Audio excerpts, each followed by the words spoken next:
me my story. 2025, I know feel like. Ma Bible quotidien, le verset du jour.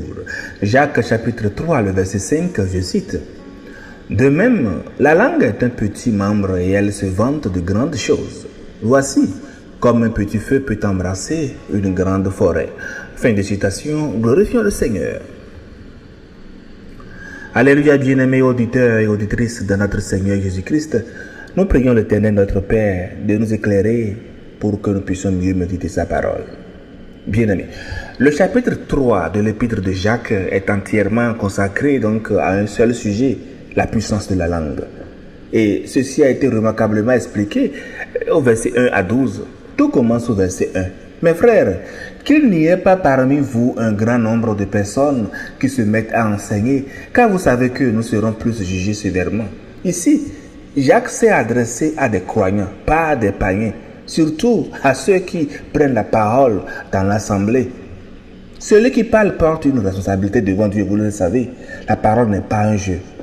Au verset 2, Jacques reconnaît, nous bronchons tous de plusieurs manières. Personne n'est exempt. Mais il ajoute aussitôt, celui qui ne bronche pas en parole, celui-là est un homme parfait, capable de tenir son corps en bride. Autrement dit, la maîtrise de la langue est le test ultime de la maturité à tous égards, la maturité spirituelle, charnelle et tout. Au verset 3 à 4, Jacques déploie deux images. D'abord, le morse du cheval, un petit morceau de métal dans la bouche d'un animal puissant. Et pourtant, c'est ce petit morse-là qui dirige tout le corps du cheval. Ensuite, la deuxième image, le gouvernail du navire, un objet minuscule comparé à la taille du vaisseau. Et pourtant, c'est cet objet-là qui détermine la direction du voyage entier, même face aux vents les plus violents. Bien-aimés, après cela vient notre verset du jour.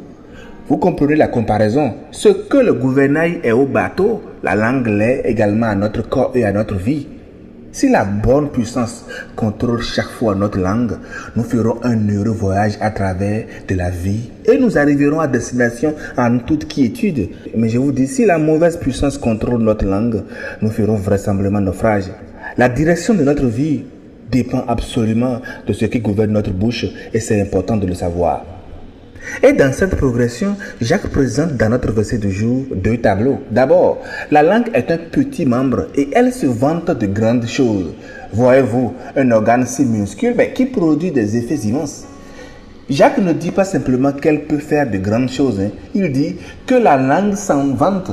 Il y a dans la langue une tendance naturelle à la démesure et à l'orgueil.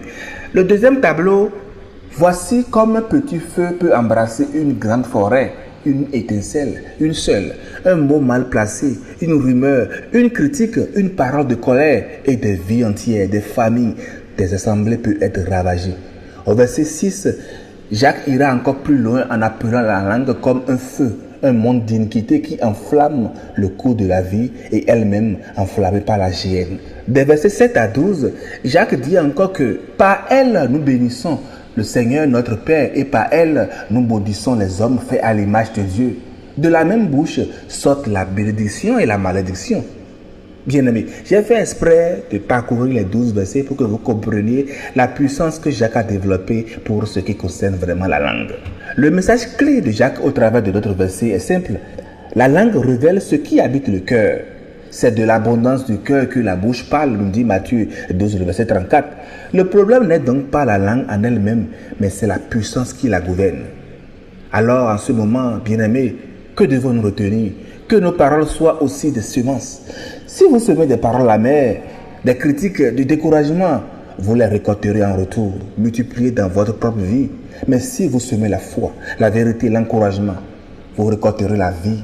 Et n'oubliez pas, la mort et la vie sont au pouvoir de la langue, nous dit Proverbe 18, le verset 21. Ayez donc pour principe aujourd'hui d'être positif, exprimer la confiance et non le doute et la crainte, être honnête. Je vous prie de ne pas exagérer, dire la vérité et ne pas parler des autres de la manière dont, je vous dis, vous ne voudriez pas qu'on parle de vous ainsi. Mais attention bien-aimés, Jacques ne nous dit pas de ne plus parler, mais il nous appelle au discernement. Il ne suffit pas de surveiller nos mots, il faut examiner notre cœur. Quand nous sommes sur le point de parler, demandons-nous, est-ce que cette parole que je veux dire édifie ou bien détruit la personne? Est-ce que cela reflète Christ en moi ou est-ce que cela nourrit mon orgueil, ma frustration, ma jalousie? Que chacun fasse son introspection pour voir là où il en est. Chers frères et sœurs, souvenez-vous, la manière dont vous utilisez votre langue déterminera le cours de votre vie. Choisissons aujourd'hui de laisser l'Esprit de Dieu gouverner nos paroles pour qu'elles bâtissent au lieu de brûler. Une parole maîtrisée, je vous dis, peut transformer toute une journée. Bonne méditation et que le Seigneur garde notre langue dans sa sagesse. Alléluia chez vous.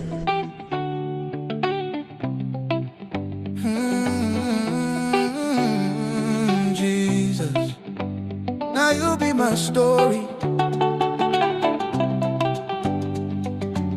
2025, I know feel like